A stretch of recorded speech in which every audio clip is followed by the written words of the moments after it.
Hi, friends. We're going to be reading 101 Dalmatians. Let's see if the puppies will be able to escape after being taken away from their home. If you have a copy of this book, go ahead and grab it. We're about to get started.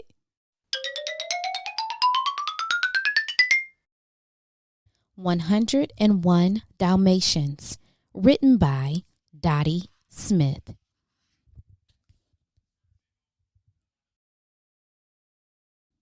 Pongo and Perdita lived in London with their people pets, Roger and Anita. When Perdita and Pongo became parents of 15 little puppies, they were so proud. Life seemed perfect until an old friend of Anita's, Cruella de Vil, came to see the puppies. Cruella waltzed into the room, demanding to see the adorable puppies and their beautiful coats. She even proclaimed that she would buy them all. "We're not selling the puppies," said Roger. "Not a single one." "You fools," Cruella cried. "You'll be sorry." And she stormed out of the house.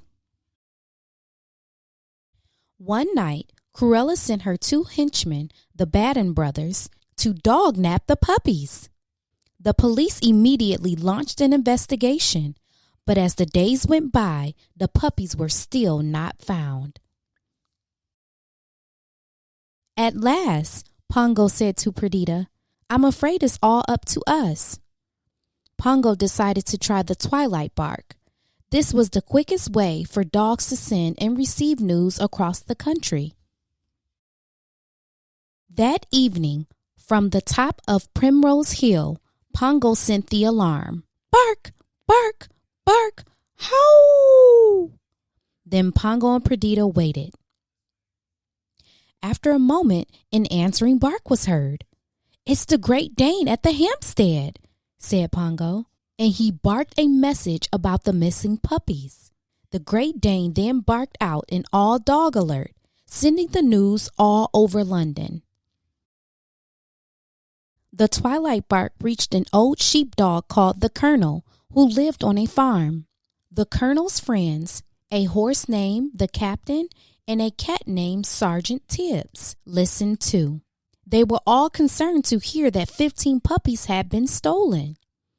"That's funny," Tibbs said to Captain and Colonel. "I heard puppies barking over at the old de Vil house last night." "No one's lived there for years," said the Colonel. "We must go and see what's going on." So the Colonel and Tibbs went quietly up to the house and peered through a broken window. Inside the house, Horace and Jasper Baden were eating supper and relaxing in front of the television. All around the room there were puppies. Not 15 puppies, not even 50 puppies. Tibbs counted 99 puppies. The Colonel quickly returned to the captain's stable and loudly barked the good news. Within no time at all, the twilight bark sent the message all the way back to London that the puppies had been found. The good news finally reached the ears of Perdita and Pongo. They set off across the snowy countryside as fast as they could to rescue their puppies. Meanwhile, Sergeant Tibbs was keeping watch on the house. He peeked in and saw Cruella barking out orders. She wanted the puppies' skins for coats. "I'll be back first thing in the morning." Fur coats?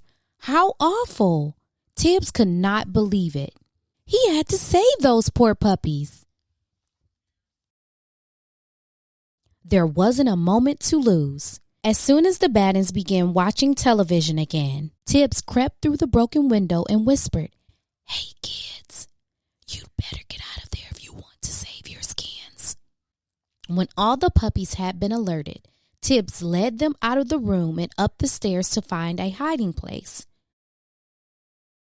Meanwhile, the Colonel had met up with Perdita and Pongo and led them to the de Vil house. They arrived just in the nick of time and quickly bounded into action. Perdita went after Horace. while Pongo tore at Jasper Batten's trousers.